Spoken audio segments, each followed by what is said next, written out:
Yeah. Yeah.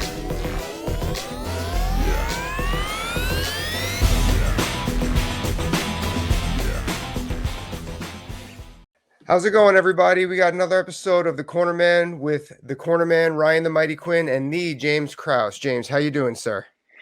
I'm good, man. It's a little rainy outside right now, but we're having fun here. So we're just got the kids down. I'm ready to rock this little podcast out. Let's go. Oh yeah, you see, yeah, I got my guy just went to sleep. How many kids you got? I have two of my own. So I have two of mine, and I also have custody of my sister. Awesome, awesome, man. Yeah, I know what that's like. It's funny, like trying to. A lot of the young fighters, like they don't get with the kids. I'm like, oh, can you do it either before 6:30 or Yeah, after yeah, 8:15? yeah, yeah. They're That's like, what I why? told you. I said I can do it after 7 because that's when my little guy goes down. My girl, she's 6, so she's old enough to kind of know to leave me alone for 15, 20 minutes. But he don't. The little guy, he's 2. He don't give a shit. He's down to Yeah, wreak havoc. my guy's turning 2 next month, and he just started being able to crawl out of the crib, and it's Yep. that's like a whole Yep. nother adventure that we're going through right now.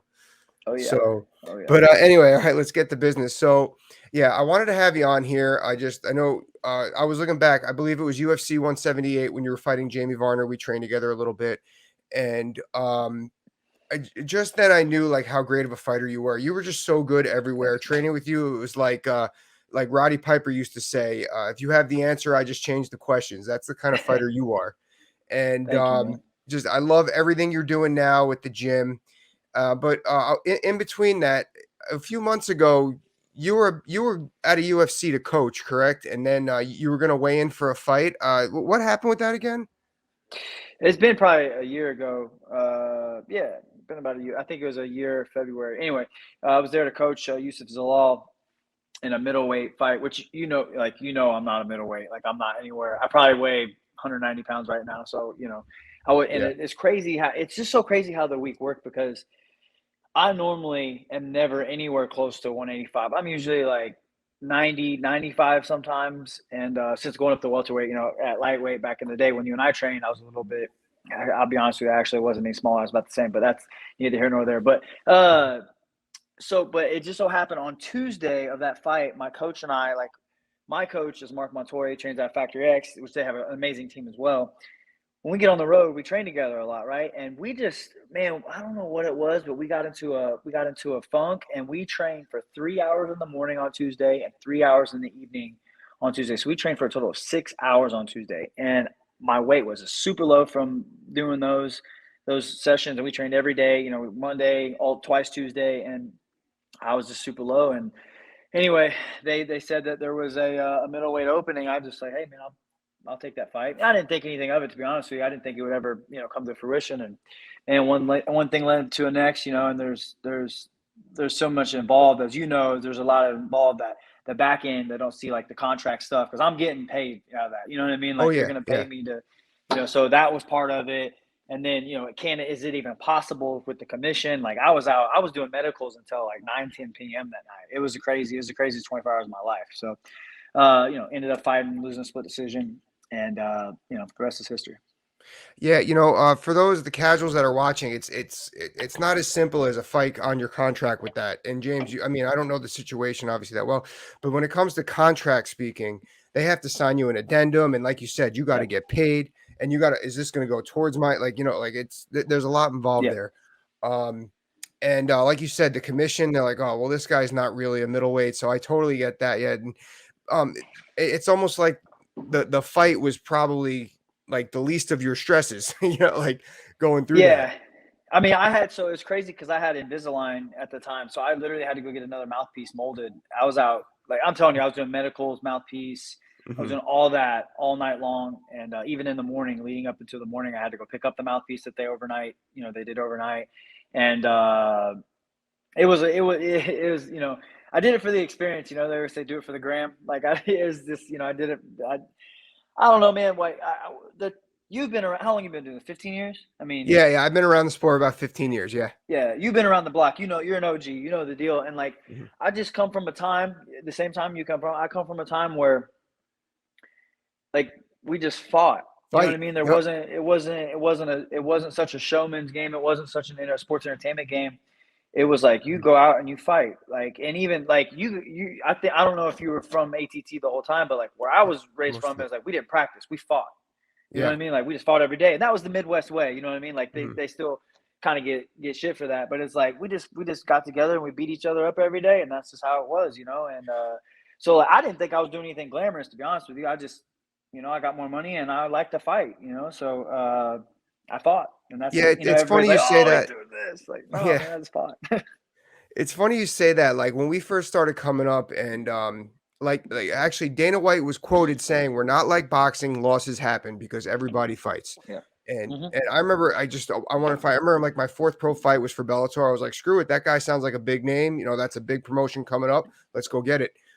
So Hmm. I know exactly what you mean like that. There was very little building. Let's just fight, and, you know, let's get paid, Yeah. and, so, yeah, that's awesome that you still have that mindset. Now, um I'm such a fan of your gym, Glory MMA, Thank you. and I can't think of a better word, but it's a hot little team, you know. And I don't want to say little, but like No, it the way is. the It is. You can call it. You know, call it what it is. We're a little team. We're in a little town. Like, I mean, we're not in Florida. We're not in California. Nobody moves to Kansas City for the weather. Like, we're guys that get together. We like to fight, and you know, we like to keep a very blue collar mentality. You know, we put in the work, and like nobody at that gym is like above the mats. You know what I mean? Like you Mhm, get like superstar, and I don't. There's so many gyms where it's like people are above the team. They're above.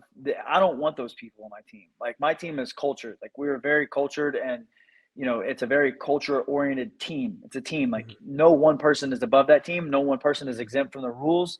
Like you come in, you help others, you put your work in, you put your time in, and you can, you know, whatever you want to do, whatever, that's fine. But when you here, you're on time, you're intentional about what you do, and you're structured, you're smart, you're taking care of your team, you take care of yourself. We treat it like a job, and I don't let these guys come and go. Like if you want to do that, cool. We're just not for you. You know what I yeah, mean? And yeah, man, it's structured. But you're right. And I know you didn't mean that disrespectfully, but mhm, we're a smaller team, man. Like you know, we're growing. I think we have like 22 guys in the UFC right now, which is wow, amongst the best in the nation as far as teams. I think. I mean, we got to be up there. You know, I'm sure there's. I know ATT has 100, Sanford has 100. You mhm, know, like all these other guys have 100. But like, if you look at the teams, you know, I got to think. You know, Denver's got 15, 20. You know, it's probably similar. You know, I think we're competing with the upper echelon of teams. I guess what I'm trying to say. Uh, the name is there. That's what yeah, you beat me to it. The name is there. Yeah. Like like you were saying, California, Florida, the weather and everything. Like someone like me when I was younger and I was up and coming, I had my first 5 or 6 fights. My amateur career, my 5 or 6 fights, and for those of you in grappling, up until I got my brown belt, I was up in Connecticut, which ended up becoming a satellite school of American Top Team. And then I was like, all right, it's time to move. It's time to go. And that's just like what is done usually. So for a team like yourselves, to put that together and have it in place is really special. I can't think of any other team in the world that's like, or I'll say in the United States. I'm sure if I start nitpicking around like Russia and stuff, Brazil, I'll yeah, start thinking of other little teams. But to do that in the United States is really it's extremely impressive. Like you just said, 22 guys. That's pretty damn good. yeah, And it's yeah. I just so how did you get from that hump? Like how did you guys have like these amateur fighters turn pro and not say, "Hey, all right, it's time for me to go find a big gym." I was always encouraged to leave. That was one of the reasons how you and I met. You know, I Hmm. came to ATT to train, yeah, and that's Right. just I was always encouraged to go somewhere else, and I just I love ATT. I love the guys there. Like I'm good friends with a lot of them, and I'm good friends with a lot of guys from Stanford and all these other massive, you know, gyms. I just didn't feel like it was great for me. You know, when you go there, there's 100 guys in the UFC, and like it's easy to fall through the cracks there. And that's Hmm. not any disrespect, but I mean, it's just there's so many people, there's so much talent there, and it's easy to fall through the cracks. I just didn't feel like it was good for me, so I was like, why the fuck is everybody fucking leaving? Like, we have everybody in Kansas City, like we have enough to build a team together, and but it was like, okay, you guys go do your thing. It's like, why the fuck are we doing this, man? Like, we can compete with these other guys if we just get together. And finally, I stopped trying to fucking like get everybody else on board. And I was like, I'm just gonna do it myself. Fuck you guys. I'm not leaving. And I was willing to risk my UFC career to do it, and Mm. I eventually had to go to, like, train other places, but I would go out to Factory X for 2 or 3 weeks at a time. I train every day in Kansas City with my guys. So I was like, I'm gonna do it myself, man. Like, and I would say the majority of those 22 people are homegrown guys that I've been coaching for 5, 6, 7, 8 years. You know what I mean? And that's just, I've been coaching for a long time. I'm just now starting to get a little bit of recognition for it or whatever. You know what I mean? Like, Mhm. and now people are starting to move to come train with us, and it's cool, man. It's really cool. I honestly, I knew it would be like this at some point. I just didn't think it would be this fast. So, but it's really cool to build that and say I was a part of that. You know what I mean? I want to go down, and I know this sounds stupid and it sounds so like small town thinking, but like when you think of Kansas City MMA, like I want to be the guy that you think of. Like in any aspect, like I want to be on the Mount Rushmore of Kansas City MMA. That means a lot to me. You know what I mean? It means a lot to me that I was a pioneer of every avenue as far as promotion, like FACs on Fight Pass. Nobody from a promoter standpoint is doing what we're doing. Like that's my show. Mhm. Nobody is doing a gym like we're doing. Nobody has put up the credentials as a fighter as I have. And my goal is to obviously like produce a kid that does that. But like I just want to be the guy. I want to be the guy in Kansas City MMA that has put us on the map, given us a chance to compete with California, Florida, Denver, Milwaukee, Texas, all these guys. Like I want to be, Kansas City. Where like when gyms are like, where do I need to go? Kansas City is in that talk. That's what I want. Right. Yeah. And like you said, you've been doing it for, 7, 8 years and you built the team and but you built something. It's almost like in other professional sports, like you got win now teams, these big teams or big people come in, but then you got these dynasty teams that have built their foundation from the ground up. And I think that's what you guys have done. And so like you guys are going to be around for a while and you guys have that solid foundation and it's awesome. So, I just love everything you're doing. So and it's no surprise that you're a great coach. Like I said, like you always just when we were training, I just noticed you're just good everywhere. You knew how to grapple, you knew how to wrestle, you knew how to fight and switch stances, and you knew how to keep range. It's very difficult to explain that, but you do it. And oh, you there? Yeah, sorry, you just cut out. Say that again. Oh, sorry. So like I was just talking about you when we were training. Like you knew how to wrestle, you knew how to grapple, you knew how to box, kickbox, you knew how to keep your range. Like it's no surprise. Oh, and you were very good at switching stances. That was the other thing that I remember about you. So it was no surprise that you ended up being a good coach because you just knew how to pick from everywhere else. And I'm sure that translates also in you don't have a cookie cutter system. That's what a lot of these Yeah, coaches, especially in MMA, don't do very well. As oh, I was a wrestler and I was a wrestler grappler. That's how my team's going to be yeah, and it shows from your fighters. You let them be them. Can yeah. can you say anything about that? Yeah, man. Like bro, we can go down the rabbit hole if you want. Like I nerd out over this shit, man. I nerd out over like the leadership aspect. Like I watch uh, other coaching greats, do that and do how they lead, how they handle their teams, all that stuff. But like for me, like one of the things I think that makes my team a little different is like I coach to the specific athlete, not uh, like you said, like not cookie cutter. And Yeah. where I really started diving into that is like this is gonna sound so stupid. I hate even telling people this. It's kind of embarrassing, but I'm gonna sound like such a fucking dork when I start talking about this. But when you start talking about like personalities, Yeah. uh, and how they correlate to like motor skills, like for example, I'm very very fine motor skilled. And then some athletes would be like extremely gross motor skilled. And the best way that I can put that in MMA terms would be gross motor skill people are more likely to grab you and move you, right? But fine motor skill people will be more likely to move around you rather than move you. So like and like fine motor skill people will understand like slip, slip. They understand range. They can they can do that. Gross motor skill people don't do that, but they're typically stronger with better cardio. So like understanding that, and you dive into that even more of like personalities, how you talk to them, how you coach them. So I have all my fighters take a personality test. I have it listed in my phone. If I'm having trouble getting through coaching something, I have to look at that and like there's ways that I can go in there and see like, okay, this person thinks differently than me like this. I need Mhm. to go. And that's just one of a bunch of different things that that I think I'm a little different on. I dork out of this stuff. I watch every event. I'm a huge MMA, not just MMA, combat sports fan. Like I watch Mhm. kickboxing, I watch boxing, I watch MMA, I watch all the events. I watch every single event the UFC puts up, always. And I live and breathe this stuff, man. I really enjoy it, and I've really fallen in love with coaching. I like it way more than fighting. And I'm 35. I'll be 36 Yeah. in June, and I feel like most of the people in this sport end up fighting a little too long, and I've Mhm. never wanted to be that. I would rather people say, "Man, you left a little too early."